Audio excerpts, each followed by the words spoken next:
दोस्तों नमस्कार।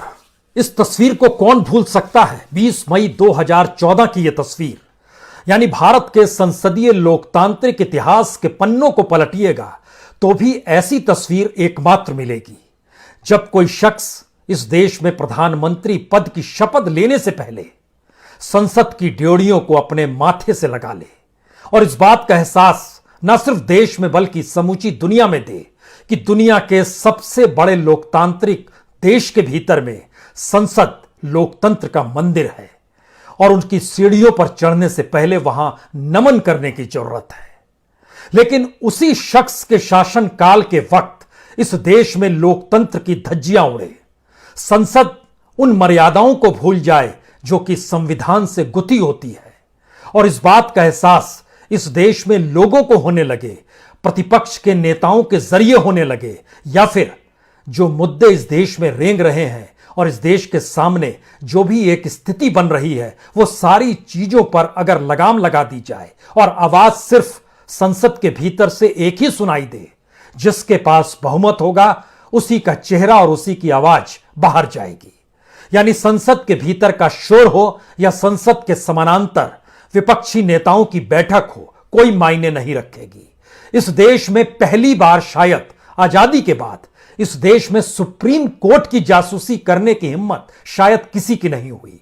चुनाव आयोग से जुड़े अधिकारियों की जासूसी कभी किसी ने नहीं की। सीबीआई का पद छोड़ा और अगले दिन से जासूसी होने लगी। ईडी का पद छोड़ा और अगले दिन से जासूसी होने लगी। रॉ का पद छोड़ा, अगले दिन से जासूसी होने लगी। यानी इस देश के तमाम संवैधानिक संस्थान जो शायद संविधान के मातहत इस देश की संसद से एक चेक एंड बैलेंस बनाते हैं, इस देश की सत्ता को लेकर एक चेक एंड बैलेंस बनाते हैं, वो सारे मुद्दे जो भी उठे उसे दरकिनार कर दिया गया और कोई आवाज या कोई जांच या कोई निगरानी कोई भी संवैधानिक संस्था कर ना सके। इसके लिए जासूसी इस देश में हुई और उसकी आवाज संसद के भीतर नहीं उठेगी। इस देश में इससे पहले कभी भी 7 महीने तक किसानों ने आंदोलन नहीं किया, लेकिन किसान जिस भी मुद्दे पर आंदोलन करें उनकी आवाज संसद के भीतर सत्ता के जरिए आपको सुनाई नहीं देगी। इस देश के भीतर में इससे पहले भी घोटालों की गूंज हुई है, स्कैम की गूंज हुई है और तो और हथियारों के रक्षा सौदों को लेकर भी गूंज खूब हुई है।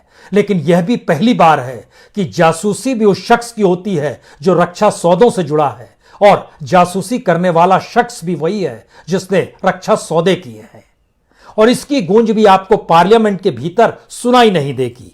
तो क्या यह मानकर चला जाए कि इस देश के भीतर में हर वो आवाज जो संसद में इससे पहले गूंजती थी, अगर सत्ता चाहे तो अब उस पर नकेल कसी जा चुकी है? बहुत दिन बीते नहीं हैं, 2 ही दिन तो बीते हैं जब इस देश में 2 राज्यों की सीमा पर खूनी हिंसक झड़प हो गई और संसद के भीतर एक आवाज सुनाई नहीं दी। इस देश के गृह मंत्री ने संसद के भीतर आकर अपनी बात, अपनी सफाई में कोई शब्द रखने की जरूरत महसूस नहीं की।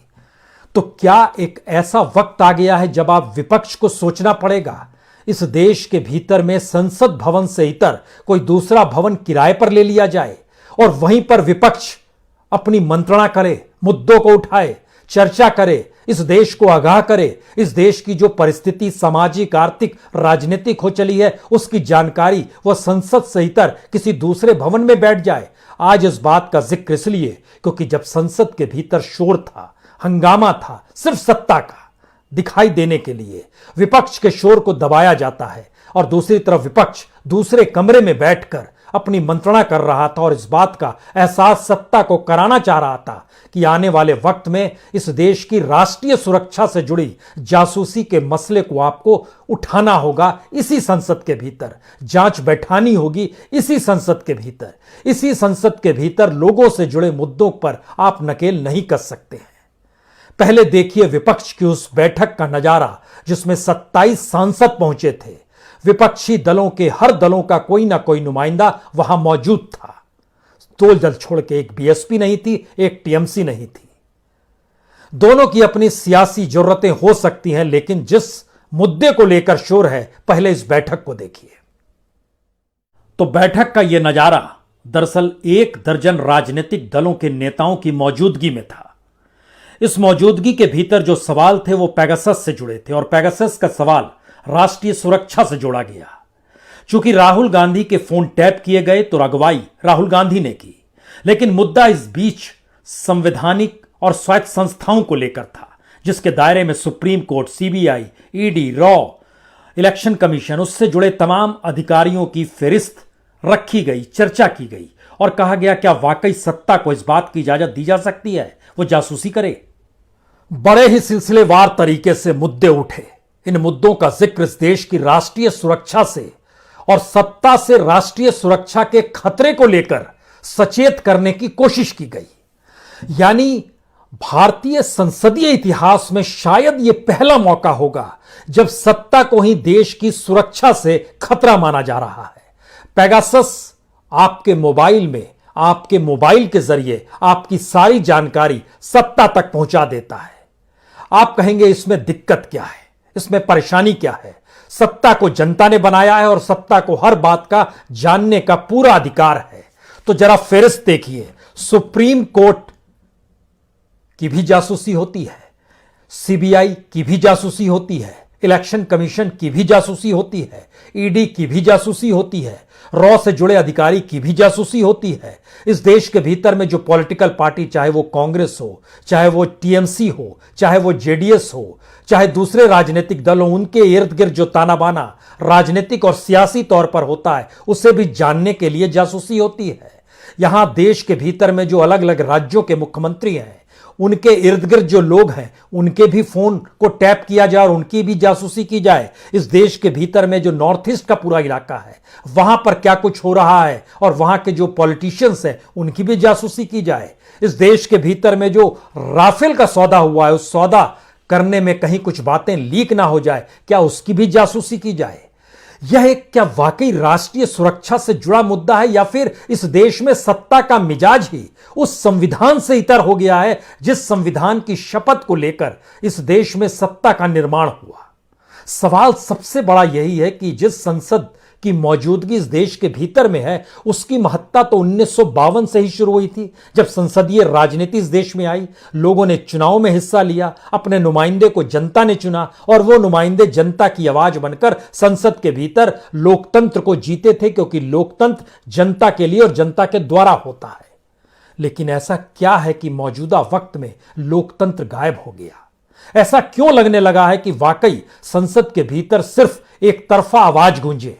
ऐसा क्यों महसूस होने लगा है कि इस देश में इमरजेंसी नहीं है, लेकिन उससे कहीं ज्यादा खतरनाक स्थितियां आ गई हैं? ऐसा क्यों लगने लगा है? और विपक्ष के भीतर से अगर तानाशाही, इमरजेंसी, अपने तरीके से इस देश की संविधान को परिभाषित करने की सत्ता की सोच, ऐसी बातें निकल कर आने लगे तो हमें लगता है आज कुछ बातों पर गौर करने की जरूरत है। क्या वाकई संसद अपनी महत्ता को बरकरार रख पा रही है या नहीं रख पा रही है? यह सवाल इसलिए क्योंकि आज देश के सबसे महत्वपूर्ण मुद्दे को अगर विपक्ष पेगासस के जरिए उठा रहा है, किसान अपने आंदोलन के जरिए उठा रहा है, तो आज एक सवाल हम भी आपके सामने रखते हैं। यह सवाल इस देश की अर्थव्यवस्था को खोखला बनाने को लेकर है, इस देश के भीतर में बैंकों की लूट को लेकर है, इस देश के भीतर में किस तरीके से जो विकास का काम इस देश के डेवलपमेंट को लेकर इस देश का बैंक कर सकता है, वो बैंक कॉरपोरेट और इंडस्ट्रियलिस्टों को सिर्फ कर्ज बांटता है और उस कर्ज की माफी इस देश की सरकार करा देती है। आप कहेंगे ऐसा नहीं होता है, लेकिन हमको लगता है कुछ तथ्यों को आज जानना चाहिए। पार्लियामेंट के भीतर में 14 मार्च 2018 को सरकार की तरफ से कहा गया कि इस देश में 31 फरार बिजनेस पर्सन हैं, जिन्होंने इस देश के राजस्व को चूना लगाया, इस देश के बैंकों को लूटा, इस देश के बैंकों से कर्ज लेकर फरार हो गए और इसकी जानकारी इंटरपोल को भी दे दी गई है। तारीख 14 मार्च 2018। उसमें नाम माल्या का भी था, मेहुल चौकसी का भी था, नीरव मोदी का भी था और उसमें नाम अपने तौर पर देखिएगा तो जतिन मेहता, पुष्पेश वैद्य, आशीष जौवनपुत्र, प्रीति आशीष जौवनपुत्र, सन्नी कालरा, संजय कालरा, सुधीर कुमार कालरा, आरती कालरा, वर्षा कालरा, पूरा परिवार, उमेश पारिक, कमलेश पारिक, नितेश पारिक परिवार, एकलव्य गर्व, राजीव गोयल, अलका गोयल, हितेश नरेंद्र भाई पटेल, मयूरी बेन पटेल, नितिन जयंती लाल संदेशा, चेतन कुमार संदेशरा, ये सारे नाम हम इसलिए पढ़ रहे हैं कि ये फरार हैं और जिक्र हो रहा है 2018 में, तो इसके बाद आपके जहन में यह होना चाहिए कि पार्लियामेंट के भीतर जब आप कह रहे हैं कि 31 ऐसे लोग फरार हैं जिन्होंने इस देश को चूना लगाया है, तो इसके बाद तो कम से कम कोई फरारी नहीं होनी चाहिए। आप कल्पना कर रहे हैं, हर साल सरकार जानकारी देती है कि आर्थिक तौर पर इस देश को चूना लगाकर भागने वालों की संख्या और बढ़ गई। यानी रोकने के लिए इस देश में क्या कोई एजेंसी काम नहीं करती है? और जो सारी एजेंसीज है, अगर उन्हीं की जासूसी हो रही है तो वो तो सत्ता के लिए काम कर रहे हैं, और वो एजेंसियां अगर कुछ नहीं कर पा रही हैं तो इसका मतलब है कि सरकार ही उनको बाहर भगा रही है और इस देश को छोड़कर वो बाहर जाकर मौज मस्ती में जी रहे हैं। इसका भी जवाब पार्लियामेंट से ही निकलेगा, क्योंकि 5 फरवरी 2020 को फिर जब सवाल पूछा गया कितने लोग फरार हैं, तो 2018 में तो 31 लोग फरार थे, जिसमें माल्या, मेहुल चोकसी, नीरव मोदी का नाम था। लेकिन 2020 की फरवरी में कहा जाता है 72 लोग फरार हैं, और आज की तारीख में सरकार के पास आंकड़ा है कि 81 लोग फरार हैं। सवाल है कि लोग फरार होते चले जा रहे हैं और आप उन्हें रोकते नहीं हैं, क्योंकि दूसरा आंकड़ा और ज्यादा बड़ा महत्वपूर्ण है, क्योंकि सरकार अपने तौर पर बहुत साफ कहती है इस देश के भीतर में लोग बैंक से कर्ज ले लेते हैं और जानबूझकर कर्ज नहीं लौटाते हैं। अब जानबूझकर कर्ज नहीं लौटाते हैं तो इससे एनपीए हमारा बढ़ जाता है। एनपीए बढ़ जाता है तो एनपीए को ठीक करने के लिए हमको बैंक को कहना पड़ता है आप अपनी किताब को ठीक कीजिए और रिटर्न ऑफ कर दीजिए। नया आंकड़ा जो पार्लियामेंट के भीतर दिया गया, उसमें जानकारी दी गई कि मार्च 2021 तक इस देश के भीतर में 2494 ऐसे लोग हैं जो बड़े लोग हैं जिनको जानबूझकर कर्ज ना लौटाने वालों की यह संख्या है, और इन्होंने 4,02,015 करोड़ रुपए का चूना इस देश को लगाया है। पार्लियामेंट के भीतर का यह सवाल का जवाब है। अब आइए 2 साल पहले चले जाइए, मार्च 2019। यही पार्लियामेंट है, यही फाइनेंस मिनिस्ट्री है, यही सरकार है, वो जानकारी देती है कि 2017 लोग इस देश के भीतर में जो टॉप मोस्ट हैं जानबूझकर कर्ज नहीं लौटाते हैं, और जो एनपीए की रकम है वो 5,73,202 करोड़ है। लोग बढ़ रहे हैं, एनपीए बढ़ रहा है। एनपीए को कम करने के लिए सरकार माफ कर रही है, और इस माफी की जो पूरी की फेरिस्त है इसमें हर तरह के लोग हैं। जो फरार हैं उनके भी नाम हैं और उनको भी माफी दे दी गई है, उनका भी रिटर्न ऑफ कर दिया गया बैंकों के दस्तावेजों में। यह इसलिए बड़ा महत्वपूर्ण है कि पार्लियामेंट तो वही है, यहां हम सवाल किसानों को लेकर नहीं कर रहे हैं। किसानों को कर्ज माफी की स्थिति तो सरकार के पास कोई नियम है ही नहीं। सरकार ने नियम बना रखा है कॉरपोरेट और इंडस्ट्रियलिस्टों के लिए, और उसी की संख्या कर्ज ना लौटाने वालों की बढ़ती है। और हर बरस पार्लियामेंट जब सजती है हर सत्र में, तो उसमें बजट सत्र के बाद हमेशा जवाब पूछा जाता है कितने लोग थे जिन्होंने देश को चूना लगाया। हर बार संख्या बढ़ जाती है। तो क्या इस देश की जो भी जांच एजेंसी है, जो भी सुरक्षा एजेंसी है, वो क्या कोई काम नहीं करती है?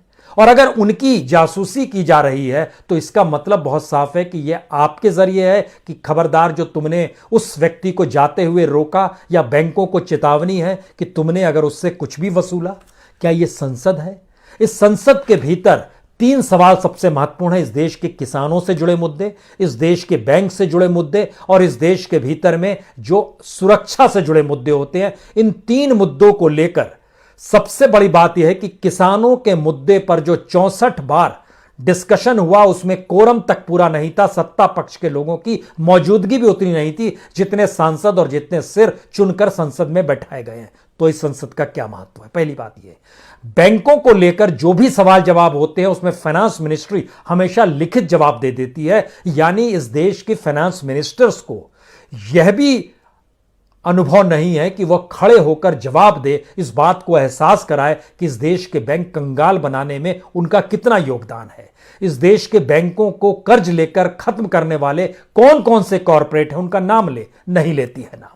और इस देश के रक्षा से जुड़े मुद्दों को लेकर 2 मुद्दे हमारे सामने हैं, एक जासूसी का मुद्दा और दूसरा 2 राज्यों में हिंसक झड़प जो हुई है। ये तत्काल के मुद्दे हैं, लेकिन इन दोनों मुद्दों को लेकर इस देश के गृह मंत्री पार्लियामेंट के भीतर जवाब देने की स्थिति में नहीं आएंगे। लेकिन पार्लियामेंट चलनी चाहिए। पार्लियामेंट के भीतर ऐसे ऐसे सवाल उठते हैं। आज जब विपक्ष बैठक कर रहा था तो पार्लियामेंट के भीतर में बाल विकास मंत्री स्मृति ईरानी जी कान में कंटोपा लगाकर बच्चों के डेवलपमेंट का जिक्र कर रही थी और कभी भी इस सरकार ने इस बात का जिक्र नहीं किया कि बीते 61 हफ्तों से इस देश के स्कूल बंद हैं, उनको लेकर कोई अब अलग सोच स्कूल खोलने को लेकर डेवलप हो पा रही है या नहीं हो पा रही है, कुछ नहीं।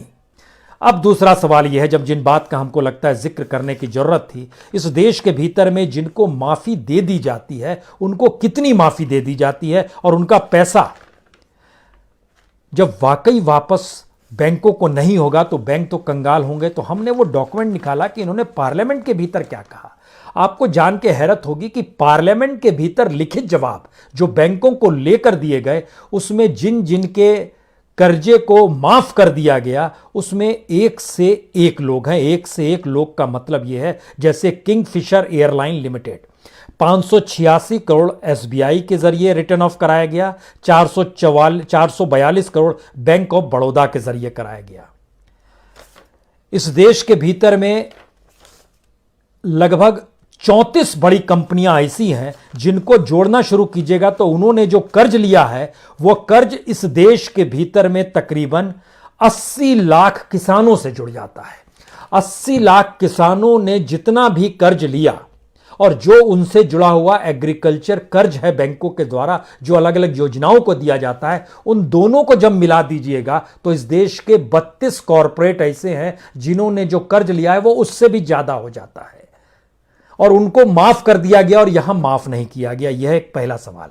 दूसरा सवाल, इस देश के भीतर में अभी तुरंत जानकारी निकल कर आई कि पहली बार कर्ज ना लौटाने वालों की संख्या बढ़ रही है लेकिन हमारा एनपीए घट रहा है। यह भी पार्लियामेंट के एक लिखित जवाब में आता है। एनपीए कैसे घटेगा जब कर्ज ना लौटाने वालों की संख्या बढ़ती चली जाएगी? तो सरकार रिटर्न ऑफ कर देती है, कहती है इसको अपने दस्तावेजों से हटा दो। दूसरी बात, इसमें कुछ नाम हमारे सामने हैं, इन नामों का जिक्र चलिए आरबीआई ने किया है और इस देश के भीतर में जो बैंक एसोसिएशन है उसने भी किया है, उसने भी जानकारी दी है कि किस रूप में कितना पैसा कितना माफ कर दिया गया। उसमें जानकारी आई कि इस देश में तकरीबन लोगों की संख्या जो कॉरपोरेट्स की है और इंडस्ट्रियलिस्टों की है, उनकी संख्या में जो टॉप मोस्ट नाम आते हैं उसमें लगता है हमको कुछ का पढ़ना चाहिए जिनकी माफी हो गई है, जिनकी रकम माफ कर दी गई। उसमें एबीजी शिपयार्ड 1875 करोड़ रुपया, आरईआई एग्रो लिमिटेड, यूको बैंक ने 895 करोड़ रुपए माफ किए, एसबीआई ने 678 करोड़ रुपए माफ किए। फिर पता चला कि बैंक ऑफ बड़ौदा से भी इन्होंने 318 करोड़ रुपया कर्ज उठाया हुआ है तो इसको भी माफ कर दिया गया। एक जतिन मेहता है जो फरार हैं और उनकी फरारी के बाद इस देश में उनका कर्ज लिया हुआ रकम को माफ किया गया। अब आप इनका है Winsome diamond and jewellery limited, 695 crore रुपए सेंट्रल बैंक ने माफ किए, 892 करोड़ रुपए पीएनबी ने पंजाब नेशनल बैंक ने माफ किए, 620 करोड़ रुपए केनरा बैंक ने माफ किए। यानी ये देखना शुरू करेंगे तो इसी तरीके से रोटोमैक आता है, इसी तरीके से forever precious jewellery and diamond limited आता है, इसी तरीके से बीएस लिमिटेड आता है। एक लंबी फहरिस्त है। पार्लियामेंट के भीतर बैंकों को लेकर जब भी जो भी आवाज उठी उसमें फाइनेंस मिनिस्ट्री ने लिखित जवाब दिया। ठीक उसी तरीके से जैसे आप आरटीआई डाल दीजिए उसके बाद आपके पास कोई लिखित जवाब आ जाए, उतना ही बरजवाब पार्लियामेंट के भीतर दिया जाता है जो लोकतंत्र का मंदिर है। एग्रीकल्चर को लेकर जब जब बहस हुई और ऐसी परिस्थिति आई कि इस पर वोटिंग की स्थिति होनी चाहिए, जो नियम कायदे हैं उसमें सबसे बड़े इन 3 कानूनों को लेकर राज्यसभा में वोटिंग नहीं हुई, ये हर कोई जानता है। लेकिन आपको यह भी समझना होगा इस देश के भीतर में मोदी काल के भीतर में एग्रीकल्चर से जुड़े हुए लगभग 21 कानून बदल दिए गए। इस देश की लेबर मिनिस्ट्री से जुड़े हुए तकरीबन 18 कानून बदल दिए गए। इस देश के भीतर में जो रोजगार देने का प्रावधान है और जो पीएसयूज जो कि पब्लिक सेक्टर ऑर्गेनाइजेशंस होते हैं उसके जरिए रोजगार को लेकर जो देने की परिस्थिति थी उसमें परिवर्तन इसी 7 वर्ष में लाया गया जब प्रधानमंत्री ने नतमस्तक हुए थे संसद की चौखट पर और उसके बाद के 7 वर्ष में। और अब जो आखिरी सवाल हर किसी के जहन में आ रहा है, क्या वाकई इस देश के भीतर में डेमोक्रेसी गायब हो गई है और लोकतंत्र का मंदिर लोकतंत्र का नहीं रहा है? हमें लगता है यह सवाल इसलिए गंभीर है क्योंकि आज जब बैठक हो रही थी उस बैठक के बाद की परिस्थितियों में तमाम विपक्षी दलों ने जिन बातों का जिक्र किया वह इसलिए चौंकाने वाला भी है और इसलिए परेशान करने वाला भी है क्योंकि उसके दायरे में इस देश के 12 स्वायत्त कॉन्स्टिट्यूशनल इंस्टीट्यूशंस आते हैं। कॉन्स्टिट्यूशन के भीतर में, भारत के भीतर में जो स्वायत्त और कॉन्स्टिट्यूशनल इंस्टीट्यूशन की संख्या है वह कुल मिलाकर 27 है, छोटे बड़े सारे मिलाकर। लेकिन जिनका नाम सबसे ऊपर में लिया जाता है उसमें सीबीआई आती है। उसमें सुप्रीम कोर्ट को तो व्याख्या ही करनी है कॉन्स्टिट्यूशन की, वह भी उस दायरे में आ गई जहां पर सत्ता उसकी निगरानी कर रहा है। सीबीआई, इलेक्शन कमीशन, रॉ के अधिकारी भी जब रिटायर हो जाएं तो उनकी भी फोन टैपिंग और उन पर भी निगरानी किया जाए कि उनको अगर हमने हटाया है तो ऐसा ना हो बाहर निकलकर वो कुछ गड़बड़ करने लगे और जानकारियां देने लगे, या फिर हमने जिन वजहों से हटाया था वो वजह कहीं निकलकर सामने ना आ जाए। यानी पार्लियामेंट की वो 3 परिस्थितियां जो इस देश के लोगों से जुड़ी हुई है और राष्ट्रीय सुरक्षा से जुड़ी हुई है, अगर उन मुद्दों को लेकर वहां पर कोई बड़ा निर्णय संसद का नहीं होता है तो अगला सवाल यही हर जहन में आएगा, तब संसद भवन की जरूरत क्या है। और संसद भवन से इतर इस देश में जनता द्वारा चुने गए नुमाइंदों को कहां बैठना चाहिए।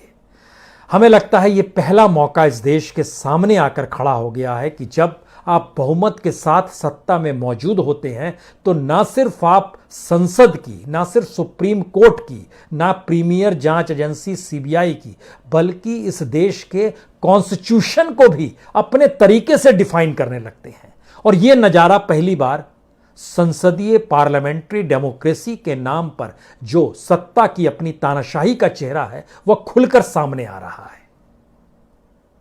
शायद इसीलिए जब सोचा गया था संसद को लेकर, उस समय महात्मा गांधी ने एक बात कही थी और महात्मा गांधी ने इस बात का जिक्र 1911 में अपनी किताब में भी जिक्र किया है। उन्होंने बहुत साफ कहा था कि संसद के भीतर सत्ता की मनमानी और सत्ता जिस रूप में सामने आएगी वह हो सकता है आपको किसी वैश्या की तरह लगे। उन्होंने ब्रिटिश पार्लियामेंट्री का जिक्र करते हुए इंडियन पार्लियामेंट्री सिस्टम को लेकर सचेत किया था। स्थितियां उससे अगर ज्यादा नाजुक हो चली है तो क्या घबराने की बात है, या फिर इस देश की पार्लियामेंट्री डेमोक्रेसी के बदलते हुए चेहरे को एक्सेप्ट करने की परिस्थितियां हैं। क्योंकि विपक्ष संसद चलने नहीं देगा, सत्ता संसद के भीतर से दूसरी कोई आवाज आने नहीं देगी, इस देश का मीडिया सत्ता से इतर कुछ दिखाएगा नहीं, इस देश के भीतर में तमाम कॉन्स्टिट्यूशन इंस्टीट्यूशंस सत्ता की निगरानी करने की हिमाकत करेंगे नहीं। इस देश के भीतर में जनता के द्वारा और जनता के लिए लोकतंत्र की परिभाषा बदल गई है, मान लीजिए। बहुत बहुत शुक्रिया।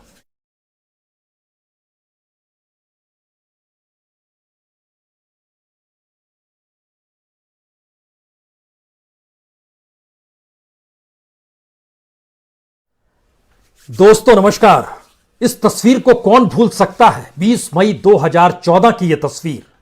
यानी भारत के संसदीय लोकतांत्रिक इतिहास के पन्नों को पलटिएगा तो भी ऐसी तस्वीर एकमात्र मिलेगी जब कोई शख्स इस देश में प्रधानमंत्री पद की शपथ लेने से पहले संसद की ड्योढ़ियों को अपने माथे से लगा ले और इस बात का एहसास न सिर्फ देश में बल्कि समूची दुनिया में दे कि दुनिया के सबसे बड़े लोकतांत्रिक देश के भीतर में संसद लोकतंत्र का मंदिर है और उनकी सीढ़ियों पर चढ़ने से पहले वहां नमन करने की जरूरत है।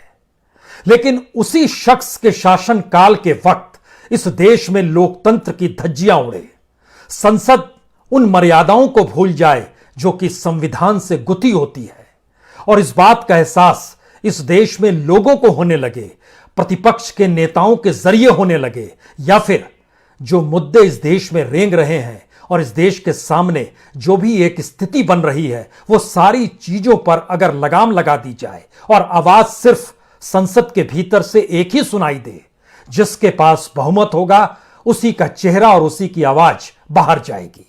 यानी संसद के भीतर का शोर हो या संसद के समानांतर विपक्षी नेताओं की बैठक हो, कोई मायने नहीं रखेगी। इस देश में पहली बार शायद आजादी के बाद इस देश में सुप्रीम कोर्ट की जासूसी करने की हिम्मत शायद किसी की नहीं हुई। चुनाव आयोग से जुड़े अधिकारियों की जासूसी कभी किसी ने नहीं की। सीबीआई का पद छोड़ा और अगले दिन से जासूसी होने लगी, ईडी का पद छोड़ा और अगले दिन से जासूसी होने लगी, रॉ का पद छोड़ा अगले दिन से जासूसी होने लगी। यानी इस देश के तमाम संवैधानिक संस्थान जो शायद संविधान के मातहत इस देश की संसद से एक चेक एंड बैलेंस बनाते हैं, इस देश की सत्ता को लेकर एक चेक एंड बैलेंस बनाते हैं, वो सारे मुद्दे जो भी उठे उसे दरकिनार कर दिया गया और कोई आवाज या कोई जांच या कोई निगरानी कोई भी संवैधानिक संस्था कर ना सके। इसके लिए जासूसी इस देश में हुई और उसकी आवाज संसद के भीतर नहीं उठेगी। इस देश में इससे पहले कभी भी 7 महीने तक किसानों ने आंदोलन नहीं किया, लेकिन किसान जिस भी मुद्दे पर आंदोलन करें उनकी आवाज संसद के भीतर सत्ता के जरिए आपको सुनाई नहीं देगी। इस देश के भीतर में इससे पहले भी घोटालों की गूंज हुई है, स्कैम की गूंज हुई है, और तो और हथियारों के रक्षा सौदों को लेकर भी गूंज खूब हुई है। लेकिन यह भी पहली बार है कि जासूसी भी उस शख्स की होती है जो रक्षा सौदों से जुड़ा है, और जासूसी करने वाला शख्स भी वही है जिसने रक्षा सौदे किए हैं, और इसकी गूंज भी आपको पार्लियामेंट के भीतर सुनाई नहीं देगी। तो क्या यह मानकर चला जाए कि इस देश के भीतर में हर वो आवाज जो संसद में इससे पहले गूंजती थी, अगर सत्ता चाहे तो अब उस पर नकेल कसी जा चुकी है? बहुत दिन बीते नहीं हैं, 2 ही दिन तो बीते हैं जब इस देश में 2 राज्यों की सीमा पर खूनी हिंसक झड़प हो गई और संसद के भीतर एक आवाज सुनाई नहीं दी। इस देश के गृह मंत्री ने संसद के भीतर आकर अपनी बात, अपनी सफाई में कोई शब्द रखने की जरूरत महसूस नहीं की। तो क्या एक ऐसा वक्त आ गया है जब आप विपक्ष को सोचना पड़ेगा इस देश के भीतर में संसद भवन से इतर कोई दूसरा भवन किराए पर ले लिया जाए और वहीं पर विपक्ष अपनी मंत्रणा करे, मुद्दों को उठाए, चर्चा करे, इस देश को आगाह करे, इस देश की जो परिस्थिति सामाजिक, आर्थिक, राजनीतिक हो चली है उसकी जानकारी वह संसद से इतर किसी दूसरे भवन में बैठ जाए। आज इस बात का जिक्र इसलिए क्योंकि जब संसद के भीतर शोर था, हंगामा था, सिर्फ सत्ता का दिखाई देने के लिए विपक्ष के शोर को दबाया जाता है, और दूसरी तरफ विपक्ष दूसरे कमरे में बैठकर अपनी मंत्रणा कर रहा था और इस बात का एहसास सत्ता को कराना चाह रहा था कि आने वाले वक्त में इस देश की राष्ट्रीय सुरक्षा से जुड़ी जासूसी के मसले को आपको उठाना होगा इसी संसद के भीतर, जांच बैठानी होगी इसी संसद के भीतर। इसी संसद के भीतर लोगों से जुड़े मुद्दों पर आप नकेल नहीं कस सकते हैं। पहले देखिए विपक्ष की उस बैठक का नजारा जिसमें 27 सांसद पहुंचे थे। विपक्षी दलों के हर दलों का कोई ना कोई नुमाइंदा वहां मौजूद था।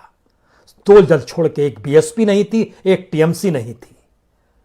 दोनों की अपनी सियासी जरूरतें हो सकती हैं, लेकिन जिस मुद्दे को लेकर शोर है, पहले इस बैठक को देखिए। तो बैठक का यह नजारा दरअसल 1 दर्जन राजनीतिक दलों के नेताओं की मौजूदगी में था। इस मौजूदगी के भीतर जो सवाल थे वो पेगासस से जुड़े थे, और पेगासस का सवाल राष्ट्रीय सुरक्षा से जोड़ा गया। चूंकि राहुल गांधी के फोन टैप किए गए तो अगुवाई राहुल गांधी ने की, लेकिन मुद्दा इस बीच संवैधानिक और स्वायत्त संस्थाओं को लेकर था, जिसके दायरे में supreme court, CBI, ED, raw, election commission, उससे जुड़े तमाम अधिकारियों की फेरिस्त रखी गई, चर्चा की गई और कहा गया क्या वाकई सत्ता को इस बात की इजाजत दी जा सकती है वो जासूसी करे। बड़े ही सिलसिलेवार तरीके से मुद्दे उठे। इन मुद्दों का जिक्र इस देश की राष्ट्रीय सुरक्षा से और सत्ता से राष्ट्रीय सुरक्षा के खतरे को लेकर सचेत करने की कोशिश की गई। यानी भारतीय संसदीय इतिहास में शायद यह पहला मौका होगा जब सत्ता को ही देश की सुरक्षा से खतरा माना जा रहा है। पेगासस आपके मोबाइल में, आपके मोबाइल के जरिए आपकी सारी जानकारी सत्ता तक पहुंचा देता है। आप कहेंगे इसमें दिक्कत क्या है, इसमें परेशानी क्या है? सत्ता को जनता ने बनाया है और सत्ता को हर बात का जानने का पूरा अधिकार है। तो जरा फेरिस्त देखिए, सुप्रीम कोर्ट की भी जासूसी होती है, सीबीआई की भी जासूसी होती है, इलेक्शन कमीशन की भी जासूसी होती है, ईडी की भी जासूसी होती है, रॉ से जुड़े अधिकारी की भी जासूसी होती है। इस देश के भीतर में जो पॉलिटिकल पार्टी, चाहे वो कांग्रेस हो, चाहे वो टीएमसी हो, चाहे वो जेडीएस हो, चाहे दूसरे राजनीतिक दल हो, उनके इर्द गिर्द जो ताना बाना राजनीतिक और सियासी तौर पर होता है उसे भी जानने के लिए जासूसी होती है। यहां देश के भीतर में जो अलग अलग राज्यों के मुख्यमंत्री हैं उनके इर्द गिर्द जो लोग हैं उनके भी फोन को टैप किया जाए और उनकी भी जासूसी की जाए। इस देश के भीतर में जो नॉर्थ ईस्ट का पूरा इलाका है वहां पर क्या कुछ हो रहा है और वहां के जो पॉलिटिशियंस हैं उनकी भी जासूसी की जाए। इस देश के भीतर में जो राफेल का सौदा हुआ है उस सौदा करने में कहीं कुछ बातें लीक ना हो जाए, क्या उसकी भी जासूसी की जाए। यह एक क्या वाकई राष्ट्रीय सुरक्षा से जुड़ा मुद्दा है या फिर इस देश में सत्ता का मिजाज ही उस संविधान से इतर हो गया है जिस संविधान की शपथ को लेकर इस देश में सत्ता का निर्माण हुआ। सवाल सबसे बड़ा यही है कि जिस संसद की मौजूदगी इस देश के भीतर में है उसकी महत्ता तो 1952 से ही शुरू हुई थी, जब संसदीय राजनीति इस देश में आई। लोगों ने चुनाव में हिस्सा लिया, अपने नुमाइंदे को जनता ने चुना और वो नुमाइंदे जनता की आवाज बनकर संसद के भीतर लोकतंत्र को जीते थे, क्योंकि लोकतंत्र जनता के लिए और जनता के द्वारा होता है। लेकिन ऐसा क्या है कि मौजूदा वक्त में लोकतंत्र गायब हो गया? ऐसा क्यों लगने लगा है कि वाकई संसद के भीतर सिर्फ एक तरफा आवाज गूंजे? ऐसा क्यों महसूस होने लगा है कि इस देश में इमरजेंसी नहीं है लेकिन उससे कहीं ज्यादा खतरनाक स्थितियां आ गई हैं? ऐसा क्यों लगने लगा है? और विपक्ष के भीतर से अगर तानाशाही, इमरजेंसी, अपने तरीके से इस देश की संविधान को परिभाषित करने की सत्ता की सोच, ऐसी बातें निकल कर आने लगे तो हमें लगता है आज कुछ बातों पर गौर करने की जरूरत है। क्या वाकई संसद अपनी महत्ता को बरकरार रख पा रही है या नहीं रख पा रही है? यह सवाल इसलिए क्योंकि आज देश के सबसे महत्वपूर्ण मुद्दे को अगर विपक्ष पेगासस के जरिए उठा रहा है, किसान अपने आंदोलन के जरिए उठा रहा है, तो आज एक सवाल हम भी आपके सामने रखते हैं। यह सवाल इस देश की अर्थव्यवस्था को खोखला बनाने को लेकर है, इस देश के भीतर में बैंकों की लूट को लेकर है, इस देश के भीतर में किस तरीके से जो विकास का काम इस देश के डेवलपमेंट को लेकर इस देश का बैंक कर सकता है वो बैंक कॉरपोरेट और